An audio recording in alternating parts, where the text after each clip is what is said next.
ada dalam ibadah kami sepanjang pemberitaan firman, dan kami izinkan kuasa-Mu bekerja sepenuhnya dalam nama Tuhan Yesus Kristus. Dengan penghormatan kami kepadamu Tuhan, di dalam nama Tuhan Yesus kami sambut kebenaran firman Tuhan pagi ini. Haleluya. Amin. Shalom. Shalom, Tuhan berkati kita sekalian. Terima kasih sudah datang di ibadah minggu kita pagi ini. Ada Pak Apris dan Ibu yang datang bersama dari Kupang, dari Baun. Terima kasih sudah ada di ibadah di Jalan Jemaat Mawar Saron. Juga ada Pak Oematan yang dari Wijayapunu yang sudah beribadah dengan kita beberapa minggu ini. Terima kasih, Tuhan memberkati. Firman Tuhan hari ini saya akan sampaikan tentang penyembahan, dan saya memberi judul Gaya Hidup Penyembahan. Dan dasar firman yang saya pakai adalah Yohanes pasal 4 ayat 13 sampai dengan ayat yang ke-26. Firman ini bicara tentang perjumpaan Tuhan Yesus dengan perempuan Samaria. Firman ini bicara tentang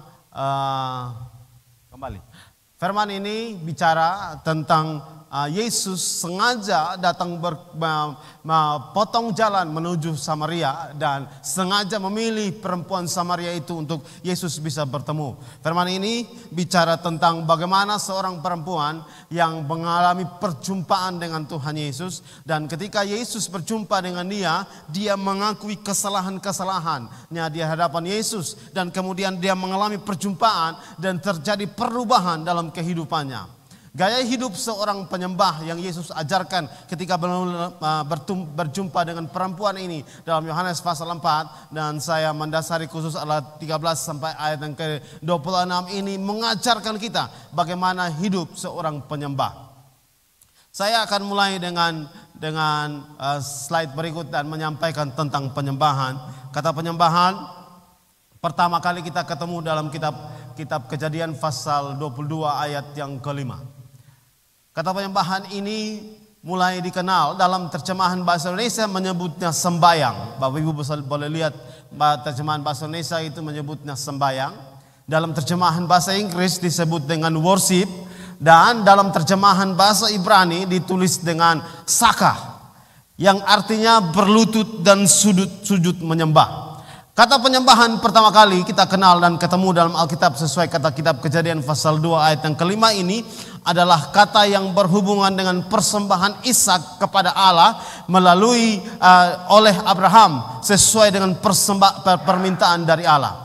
Kata penyembahan berhubungan dengan kehidupan seorang penyembah yang bernama Abraham. Kata penyembahan juga berhubungan dengan kehidupan seorang penyembah yang bernama Ishak yang menyembah Allah. Ketika Abraham menyampaikan keinginan ini kepada Ishak bahwa Allah menginginkan, Allah berkehendak untuk dipersembahkan sebagai persembahan di hadapan Allah di atas mezbah, dibakar, disembelih untuk dipersembahkan di atas mezbah kepada Allah, maka Ishak mengizinkan diri untuk dipersembahkan. Sehingga kita membaca kitab Kejadian pasal 22 ini, kita menemukan bahwa tidak ada kata yang berkata kepada tentang Ishak yang berkata bahwa Bapa tidak boleh, saya mau hidup. Tidak ada. Yang dilakukan oleh Ishak ketika bicara tentang penyembahan, ketika dia punya gaya hidup penyembahan Allah, ketika ayahnya meminta, bapaknya meminta untuk dipersembahkan, dia bilang lakukan. Sehingga kita menemukan bahwa Abraham ikat Ishak dan siap untuk dipersembahkan kepada Bapa di sorga. Bapak Ibu sekalian, kata penyembahan ini berhubungan dengan persembahan hidup. Kata penyembahan ini berhubungan dengan Yesus Kristus. Dalam kitab Perjanjian Baru kita menemukan bagaimana Yesus menyembah Bapa di sorga. Bagaimana Yesus menyembah Allah di hadapan Bapa di sorga. Cara Yesus menyembah kepada Allah yaitu memberikan dirinya untuk manusia. Mempersembahkan dirinya di hadapan Allah untuk setiap kita manusia. Kata penyembahan berhubungan dengan salib Kristus di atas Yesus di atas kayu salib. Berhubungan dengan salib Yesus. Karena itu ketika kita bicara tentang penyembahan, kita bicara tentang gaya hidup menyembah kepada Allah, maka kita akan pusatkan semuanya kepada Yesus Kristus. Sekali lagi, kata penyembahan itu berhubungan dengan teriakan Yesus ketika cambuk mengenai tubuhnya. Kata penyembahan itu berhubungan dengan teriakan Yesus ketika paku-paku taruh di tangan dan di kepala, di tangan dan kaki, dan duri di kepala. Kata penyembahan itu berhubungan dengan kata-kata Yesus di atas kayu salib, ampuni mereka karena mereka tidak tahu apa yang mereka perbuat. Kata penyembahan itu berhubungan dengan teriakan Yesus kepada Bapa ketika dia berkata, Eli, Eli lama sabatani. Kata penyembahan itu berhubungan dengan kehidupan Yesus di atas kayu salib. Karena itu ketika kita bicara tentang gaya hidup penyembahan, maka gaya hidup yang benar dari gaya hidup seorang penyembah adalah gaya hidup yang berhubungan dengan Yesus Kristus Tuhan kita. Seperti doa yang saya sampaikan, seperti kata Rasul Petrus ketika dia berkhotbah dan 3.000 orang bertobat. Di bawah kolong langit ini tidak ada nama yang diselamatkan selain di dalam nama Tuhan Yesus Kristus. Kalau kita membaca bagaimana tentang Yesus Kristus, maka gravitasi tidak menghentikan Yesus. Yesus berjalan di atas air, Yesus terangkat ke surga, Yesus menghentikan angin tofan. Gravitasi tidak menghentikan Yesus. Bahkan maut pun tidak bisa menghentikan Yesus Kristus untuk menyembah kepada Bapa. Kata penyembahan berhubungan dengan penghormatan kepada Tuhan Yesus Kristus. Bapak Ibu sekalian, saya memulai dengan kata penyembahan karena saya akan mendasari sepanjang bulan ini yang akan berhubungan dengan penyembahan kita dalam festival Mawar Sarung. Saya akan mulai dengan itu. Dalam ibadah minggu lalu, saya sudah memulai dengan bagaimana Daud menyembah Allah ketika tabut perjanjian akan dibawa dalam persembahan dibawa di dalam Yerusalem. Kata penyembahan berhubungan dengan itu. Maka dalam bulan ini kita akan mendasari kehidupan kita berhubungan dengan penyembahan kita kepada Allah. Dan saya mulai yang minggu ini berhubungan dengan gaya hidup seorang penyembah. Penyembahan berasal dari kata sembayang, kata worship, dan kata saka yang berhubungan dengan persembahan persembahan Ishak di hadapan Bapa di sorga. Dan penyembahan itu pusatnya kepada Yesus Kristus Tuhan kita. Bapak sekalian, bagian yang kedua yang saya mau sampaikan dengan kata penyembahan, yaitu berhubungan dengan apa yang dikatakan dalam kitab Perjanjian Baru yang ditulis dalam bahasa Yunani. Slide berikut. Di bahasa Yunani yaitu latreo. Saya buat di slide dan menyampaikan kepada kita. Ada dua kata dalam bahasa Yunani dalam Perjanjian Baru. Karena kitab Perjanjian Baru itu ditulis menggunakan bahasa Yunani, maka ketika menyebut tentang menyembah, maka bahasa Yunani menyebut dua kata. Yang pertama latreo. Kata latreo saya taruh di slide, yaitu berhubungan dengan beribadah, berhubungan dengan berbakti, berhubungan dengan melakukan ibadah, berhubungan dengan persembahan, berhubungan dengan pelayanan, berhubungan dengan melayani. Kata penyembahan yang berasal dari kata latreo menyampaikan yang berhubungan dengan cara melayani dan berbakti dan mengabdikan diri kepada kehendak Allah dalam hidup kita. Kata penyembahan di dalamnya berhubungan dengan melayani Tuhan. Tahun ini kita menyebut tentang the best. Dan salah satu bagian dari the best serving yaitu melayani Tuhan. Melayani Tuhan dan melayani pekerjaan. Dan ketika kita berhubungan dengan kata penyembahan sesuai dengan kata dalam bahasa Yunani yang ada dalam terjemahan kitab Perjanjian Baru menyebut tentang latreo. Latreo berarti beribadah dan berbakti. Bapak Ibu sekalian, dalam ibadah kita ada tata cara yang kita pakai atau liturgi yang kita pakai untuk menyembah kepada Allah. Ada kata-kata yang kita menaikkan pujian secara pribadi, secara korporat kepada Allah. Ada tarian-tarian yang kita persembahkan. Ini bagian dari berbakti kepada Allah. Bagian yang kedua yang berhubungan dengan kata Yunani di slide berikut yang berhubungan dengan kata menyembah proskuneo. Mafi sudah sampaikan tahun lalu dan saya mengulangi tentang proskuneo. Saya tulis di dalam slide yang berhubungan dengan proskuneo dan menyampaikan kepada kita bahwa proskuneo itu berhubungan dengan arti mencium tangan dan anjing yang menjilat dan mencium tangan tuannya, berlutut dan membungkukkan badan. Proskuneo ini berhubungan dengan hubungan. Jadi ketika relasi, ketika kita menyembah berhubungan dengan relasi. Dan proskuneo ini bukan relasi hanya pada saat ibadah tertentu yang kita selenggarakan di gereja atau selenggarakan di ibadah-ibadah. Proskuneo ini tidak berhubungan dengan hanya berhubungan dengan itu, tapi berhubungan dengan relasi. Berhubungan dengan relasi, maka seorang yang punya gaya hidup penyembah sebelumnya, hari-hari sebelumnya, hari Senin, hari Selasa, hari Minggu, hari Jumat, hari Sabtu, hari Kamis, hari Rabu, hari-hari yang sebelumnya dia telah melakukan penyembahan-penyembahan kepada Allah. Dia sudah punya relasi dengan Allah. Setelah kita berhubungan dengan kata letreo, maka kita akan sampaikan tentang kata proskuneo. Proskuneo berarti seorang yang punya gaya hidup menyembah, dia sudah melakukan penyembahan-penyembahan di dalam hidupnya setiap hari. Bukan hanya pada hari beribadah dalam gereja atau ibadah dalam ibadah rayon, tapi dia sudah punya mulai ibadah-ibadah. Di gereja kita menyebutnya ibadah pribadi, mesbah pribadi, ibadah keluarga, mesbah keluarga, ibadah rayon, mesbah area, mesbah rayon, dan ibadah besar yang kita sebut dengan ibadah raya. Itu semua. Maka gereja mengajak dan menghimbau supaya ada penyembahan-penyembahan dalam wilayah masing-masing sesuai tahapan sampai dengan kita masuk dalam ibadah Minggu Raya. Kalau kita tidak mengambil bagian dalam ibadah kita di rayon, kita tidak mengizinkan ibadah dalam ibadah rayon, maka kita sementara tidak membiasakan diri untuk punya gaya hidup penyembah. Kita hanya ingin menyembah pada saat berbakti di hari Minggu. Ini bagian yang bisa saya sampaikan yang berhubungan dengan proskuneo. Proskuneo adalah menyembah, diartikan sebagai penyembahan yang penuh dengan keintiman, yang didasari dengan hubungan, didasari dengan relasi dengan Tuhan. Sekarang bagian yang kedua yang saya bagikan yang berhubungan dengan penyembahan, yaitu fokus. Pujian dan penyembahan. Yohanes pasal 4 ayat yang ke-21 sampai dengan ayat yang ke-24, bagian yang akan mendasari kita. Tadi saya menyebut ayat 13, saya mengutip saja dalam poin yang kedua, yaitu Yohanes pasal 4 ayat yang ke-21 sampai dengan ke-24, saya bacakan. Kata Yesus kepadanya, "Percayalah kepadaku, hai perempuan, saatnya akan tiba bahwa kamu akan menyembah Bapa bukan di gunung ini dan bukan juga di Yerusalem.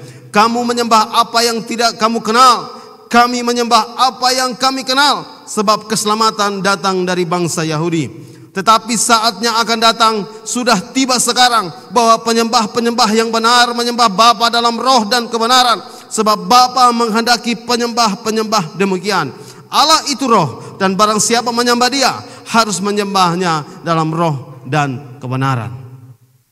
Sebelum Yesus datang, maka pusat penyembahan kepada Allah itu adalah Yerusalem. Setelah Daud memindahkan Taut perjanjian masuk ke Yerusalem, seperti yang minggu lalu kita sampaikan dan kita bicarakan dan kita dengarkan. Setelah itu Daud mempersiapkan pembangunan bait Allah, dan Salomo akhirnya membangun bait Allah. Pusat penyembahan bangsa Israel, orang Yahudi kepada Allah, dimulai di Yerusalem. Tapi orang Samaria telah membangun pusat penyembahan sendiri. Dimulai dengan kisah tentang Yerobeam. Yerobeam dipilih menjadi raja dalam masa pemerintahan Salomo, sehingga terjadi perpecahan antara kerajaan Israel dalam masa Daud berbeda dengan kerajaan Israel dalam masa Salomo. Kemudian Yerobeam membuat ibadah sendiri, dan ibadah ini yang ada di Samaria. Dan dalam percakapan Tuhan Yesus ini, Tuhan sementara menyampaikan kepada kita bahwa ada dua penyembahan yang dibicarakan oleh orang-orang Yahudi dan orang Samaria. Orang Yahudi menjadikan Yerusalem sebagai pusat penyembahan, sedangkan orang Samaria menjadikan Samaria sebagai tempat pusat penyembahan. Bapak Ibu sekalian, yang dilakukan Yerobeam dan diajarkan turun-temurun adalah sebuah kesalahan, dan akhirnya jadi kebenaran pada zaman perempuan Samaria ini ketika Yesus ada. Ini salah satu quote yang bisa saya bagikan pagi ini, bahwa semua yang salah ketika kita lakukan terus-menerus, dia akan jadi kebenaran. Semua yang salah ketika kita lakukan terus-menerus itu akan jadi kebenaran.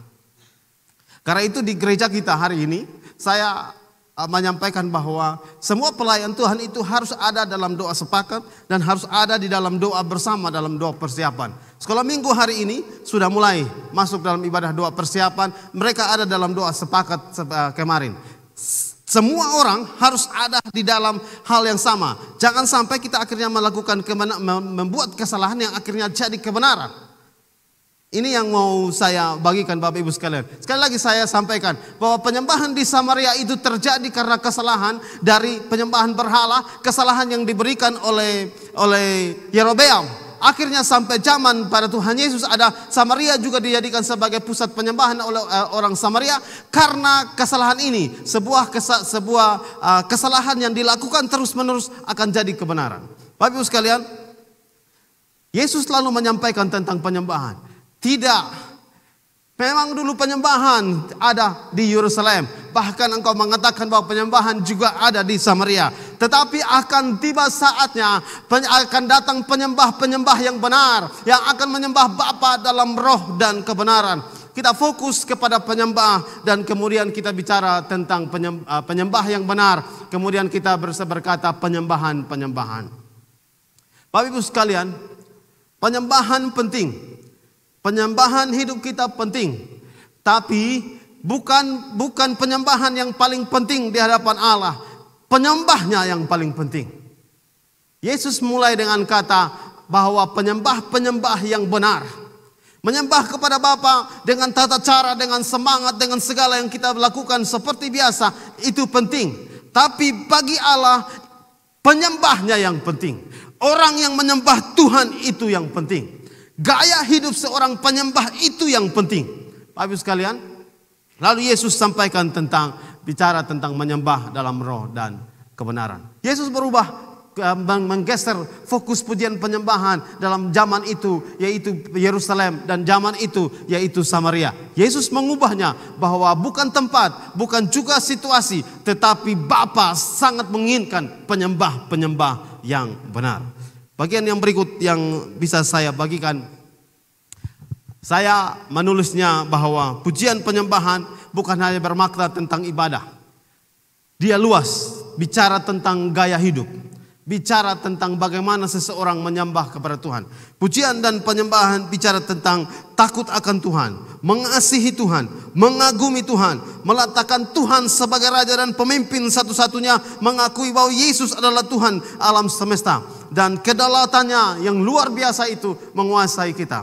Bapak Ibu sekalian, saya menulis selanjutnya di dalam kata letreo yang berhubungan dengan penyembahan dalam beribadah. Penyembahan adalah ekspresi berbakti kita, ekspresi beribadah kita kepada Tuhan. Maka pujian penyembahan adalah ekspresi kekaguman kita. Pujian penyembahan adalah ekspresi penghormatan kita. Pujian penyembahan adalah ekspresi sukacita kita. Pujian penyembahan adalah ekspresi sorak-sorai kita. Pujian penyembahan adalah ekspresi kita kepada Allah karena karya-karyanya, karena kebesarannya, karena kebaikannya, dan karena kematian Yesus, karena salib Kristus. Itu adalah fokus pujian kita. Bapak Ibu sekalian, karena itu saya mengajak dalam ibadah-ibadah kita selanjutnya. Saya mengajak Bapak Ibu sekalian untuk bisa mengekspresi kehidupan kita di hadapan Tuhan.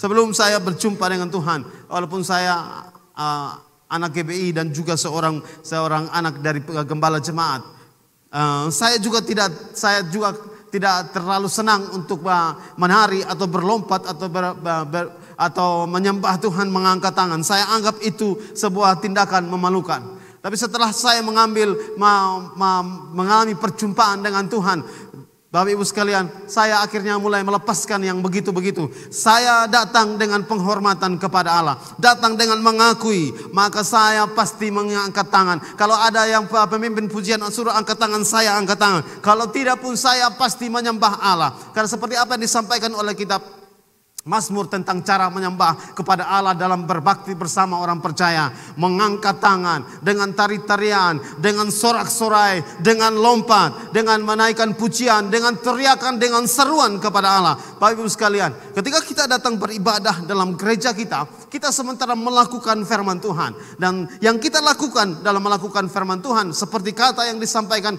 dalam kitab Mazmur, yaitu lakukanlah dengan apa yang dikatakan oleh Alkitab, yaitu dengan sorak-sorai, dengan ekspresi kepada Allah. Bapak Ibu sekalian, seorang yang mempunyai gaya hidup menyembah, maka ketika dia datang beribadah, yang dia fokus adalah Yesus Tuhan. Yang dia fokus, hari ini saya ingin menyembah-Mu Tuhan. Ya, hari ini saya ingin mempersembahkan hidup kepada-Mu Tuhan. Hari ini saya ingin bersorak bersuka atas karya-karya Tuhan atas hidup saya. Hari ini saya mau bersuka karena Yesus telah mati di atas kayu salib untuk saya. Seharusnya saya orang berdosa. Seharusnya saya dihukum. Seharusnya saya tidak memperoleh anugerah ini. Tapi karena karya Tuhan atas saya, maka saya datang kepada Tuhan dengan menyembah kepada Tuhan. Tapi sekalian, ini bagian tentang penyembahan kepada Tuhan. Selanjutnya, saya buka slide berikut. Seperti yang kita baca dalam Yohanes pasal 4 ayat yang ke-21 telah saya sampaikan, yaitu bahwa penyembahan itu didasari atas pengenalan akan Allah. Kemudian Allah menginginkan pribadi-pribadi penyembah. Saya menulis di dalam kata-kata, di bagian yang berikut yang berhubungan dengan penyembahan. Saya menulisnya bahwa pribadi yang menyembah bukan sekedar keindahan nyanyian, atau bukan juga bagusnya kata-kata yang kita sampaikan, atau cara kita menyembah, atau bukan itu. Tapi bagaimana kita mengungkapkan rasa kagum, rasa hormat kita kepada Allah sesuai dengan keinginan hati kita. Menyentuh hati. Karena penyembahan itu proskuneo, maka dia berhubungan dengan relasi dan hubungan intim dengan Allah. Bapak Ibu sekalian, saat kita menyembah, sama seperti sebentar saat kita menyembah dalam ibadah akhir dari firman Tuhan ini, maka saya mengajak Bapak Ibu untuk menyampaikannya dengan hati kepada Allah. Saya mengajak Bapak Ibu untuk ini saatnya saya menyembah Allah. Saya mengajak kepada Bapak Ibu bahwa ini waktunya saya meninggikan Allah saya. Saya mau menyentuh Tuhan dengan hati saya, mau mengambil kehubungan relasi intim dengan Tuhan saya. Bapak Ibu sekalian, bagian yang berikut yang saya sampaikan yang berhubungan dengan fokus pujian penyembahan, yaitu fokus pujian penyembahan adalah Tuhan Yesus. Fokus pujian penyembahan dari orang percaya bukan terletak dari lagu, bukan terletak dari kata-kata, dia hanya pengantar saja. Tapi fokus kita adalah Tuhan Yesus Kristus. Yesus adalah fokus, Yesus adalah center, Yesus adalah pusat dari penyembahan orang percaya. Ketika seorang datang menyembah kepada Tuhan, dia datang dengan menjadikan Yesus sebagai pusat penyembahan, sebagai fokus utama dari penyembahan kepada Allah di dalam nama Tuhan Yesus Kristus. Bagian yang berikut, bagian ketiga yang saya sampaikan tentang firman Tuhan tentang gaya hidup seorang penyembah. Lalu saya memberi pengertian tentang gaya hidup penyembah. Pengertian tentang gaya hidup penyembah adalah menurut bahasa Kamus Bahasa Indonesia menyebut bahwa tingkah pola laku yang dilakukan setiap hari oleh seseorang. Gaya hidup penyembah bahwa adalah gaya hidup dari seseorang yang melakukan firman Tuhan. Gaya hidup dari seseorang yang berusaha untuk mengintim dengan Allah. Dia tidak hanya menyembah Allah pada saat ibadah raya, tapi dia juga menyembah Allah dalam waktu-waktu dalam kehidupannya. Dia mengambil keputusan untuk menyembah Allah. Seorang penyembah adalah seorang yang mengambil keputusan untuk menyembah Allah, sehingga keputusan itu menjadi gaya hidup dia. Dan gaya hidup dia itu adalah melakukan kehendak Allah yang berhubungan dengan penyembah dan mempersembahkan hidup kepada Allah. Seperti kata Roma pasal yang ke-12 ayat yang ke-1. Bapak Ibu sekalian, ada 3 disiplin dasar yang berhubungan tentang gaya hidup seorang penyembah. Ada 3 hal, yaitu kehidupan doa, merenungkan firman Tuhan, dan juga hidup dalam ketaatan. Ketaatan Abraham kepada Allah tentang persembahan Ishak, dan ketaatan Yesus kepada Allah untuk tetap melakukan kehendak Allah supaya disalibkan, dipersembahkan untuk setiap kita. Itu adalah disiplin-disiplin yang berhubungan dengan penyembahan. 3 hal ini saya sampaikan dan saya Di slide berikut saya sampaikan 3 hal ini. Bapak Ibu sekalian, kitab Lukas pasal 18 ayat yang ke-1, Yesus menyampaikan tentang doa dengan tidak jemu-jemu. Dan perumpamaan yang Yesus sampaikan itu tentang hakim yang lalim. Bapak Ibu sekalian, kehidupan seorang penyembah adalah disampaikan dengan kehidupan tentang doa. Jika seorang itu mau menjadi penyembah, mempunyai gaya hidup menyembah seperti yang diinginkan Yesus, bahwa adalah penyembah yang benar. Ketika Yesus menyampaikan kepada perempuan Samaria dalam kitab Yohanes pasal 4 itu, maka berhubungan dengan kehidupan doa. Dan Yesus menyampaikan tentang kehidupan doa dalam Lukas 18 dan ayat yang ke-1, Yesus memulai dengan berkata supaya mereka berdoa dengan tidak jemu-jemu. Yesus memberi perumpamaan tentang hakim yang lalim, seorang perempuan yang datang mengetuk pintu hakim supaya hakim boleh membela perkaranya, dan dilakukan terus-menerus dan tidak jemu-jemu. Dalam bahasa terjemahan lama menyebutnya bertalu-talu. Kata talu-talu ini kita bisa dengar gendang timur pada saat tarian-tarian likurai dan juga tarian telsain. Kita bisa dengar kata-kata itu tentang bertalu-talu. Bapak Ibu sekalian, menyembah berhubungan dengan doa. Dalam kitab Matius pasal 26 ayat yang ke-40 sampai 41 berbicara tentang Yesus saat di Taman Getsemani, dan Yesus menyampaikan kepada murid yang 3 orang, tidak sanggupkah engkau bertahan 1 jam? Bapak Ibu sekalian, sejak pemberitaan tentang 1 jam yang disampaikan oleh hamba Tuhan yang datang di gereja kita dari Tasikmalaya, saya ingat Tasikmalaya, seluruh pemimpin jemaat dan juga kita yang ada sampai dengan hari ini, dari zaman Opa sampai dengan hari ini, kita melakukannya di doa hari Sabtu. Kita mulai dengan doa dalam 1 jam. Penyembah, tidak sanggupkah kamu bertahan 1 jam? Maka kami akan di dalam doa sepakat itu kita menyembah. Jam 3 dimulai, jam 4 selesai yang tentang penyembahan. Baru kemudian jam 4 itu kita mulai dengan firman Tuhan.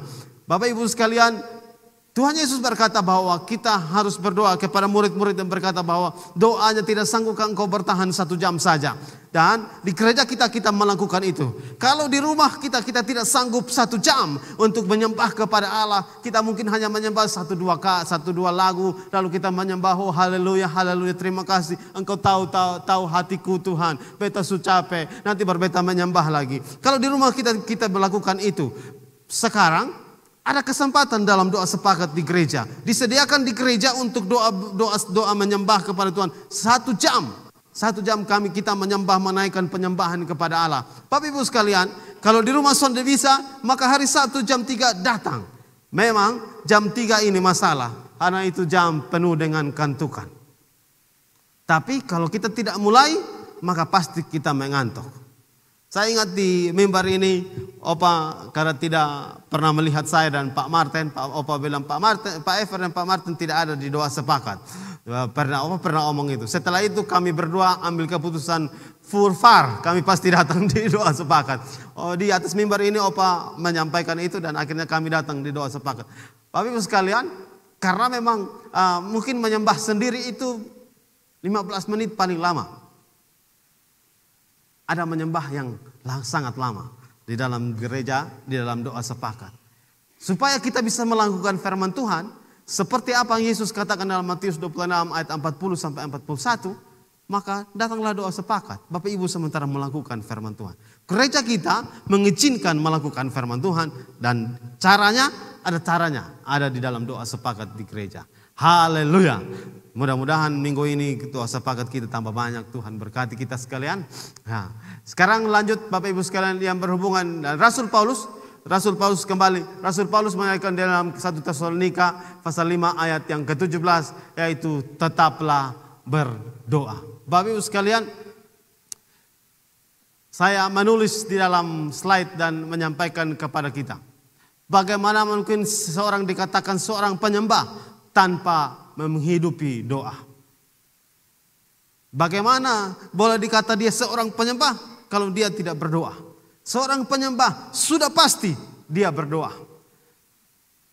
Seorang penyembah yang benar sudah pasti dia punya waktu doa.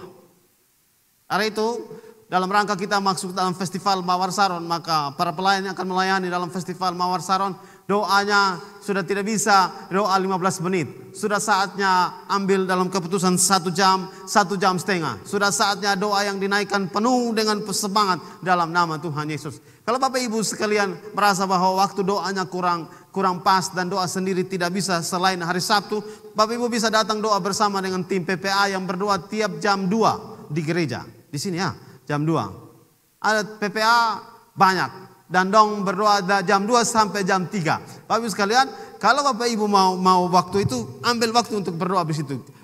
Di dalam doa sepakat yang dilakukan oleh PPA setiap Senin, setiap Senin, Rabu, Kamis, dan Jumat. Bapak Ibu sekalian, bagian yang kedua yang berhubungan dengan disiplin rohani, yang berhubungan tentang merenungkan firman. Kita tahu Mazmur pasal 1 ayat 2 sampai 3, orang yang merenungkan firman Taurat Tuhan itu seperti pohon yang tanam di tepi air, dia akan berbuah sepanjang waktu. Kita pasti tahu itu. Saya mengutip Yohanes pasal 17 ayat 17 yang adalah doa Tuhan Yesus. Yang lalu saya mengutip doa Tuhan Yesus dan hari ini saya mengutip doa Tuhan Yesus. Yohanes 17 ayat yang ke-17. Yesus berkata begini, "Kuduskanlah mereka dalam kebenaran. Firman-Mu adalah kebenaran."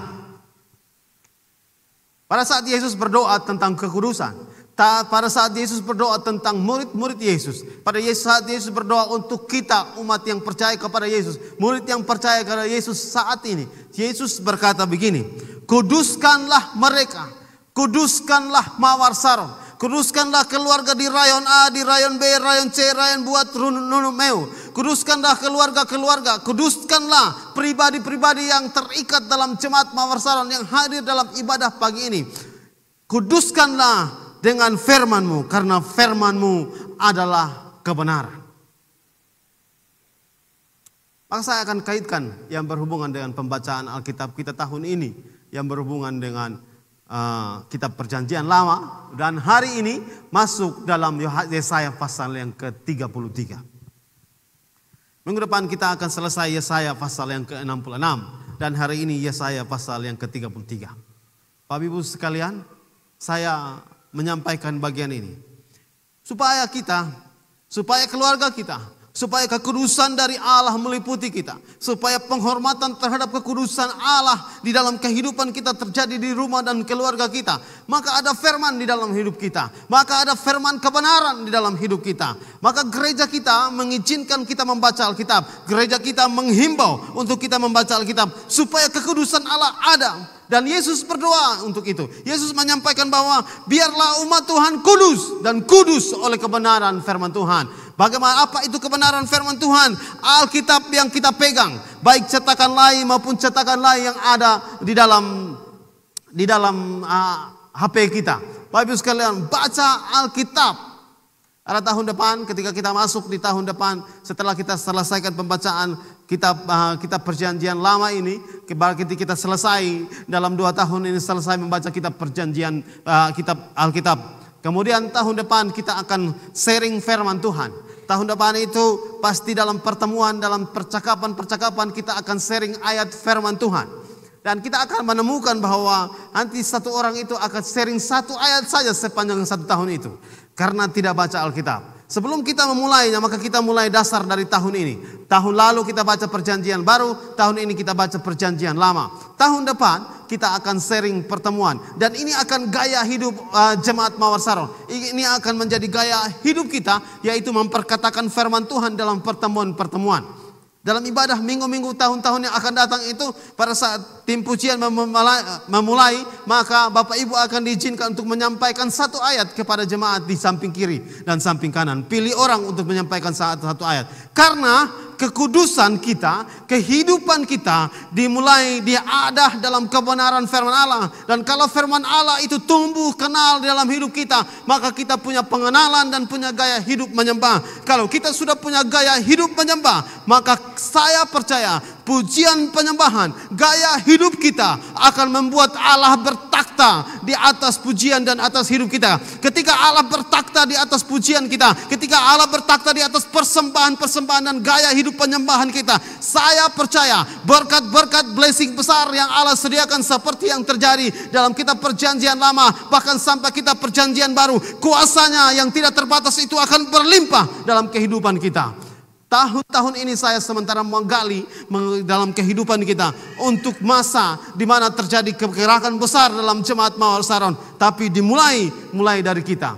Dan satu cara yang kita bisa buat adalah membaca Alkitab. Kalau kemarin kita membaca Alkitab tapi malas-malasan. Kalau kemarin kita membaca Alkitab lalu mata langsung tertutup. Kalau kemarin kita baca Alkitab dibanding dengan nonton drakornya lebih lama, lalu kemudian baca Alkitab satu kali lalu tutup mata dan kita bilang, oh Tuhan terima kasih. Kalau kemarin kita lakukan itu Bapak Ibu sekalian, saatnya untuk kita mau supaya kekudusan ada di dalam rumah kita. Bagian yang ketiga yang berhubungan tentang disiplin rohani yang saya bisa bagikan kepada kita, yaitu gaya hidup ketaatan seperti yang disampaikan dalam Yakobus pasal 1 ayat 23, 24 sampai ayat yang ke-25. Ketaatan Abraham dan ketaatan Ishak dan ketaatan Yesus adalah menjadi dasar dari ketaatan kita. Dan Yakobus mencatat tentang ketaatan dalam Yakobus pasal 1 ayat 24, ayat 23 sampai 25. Saya baca bagi kita.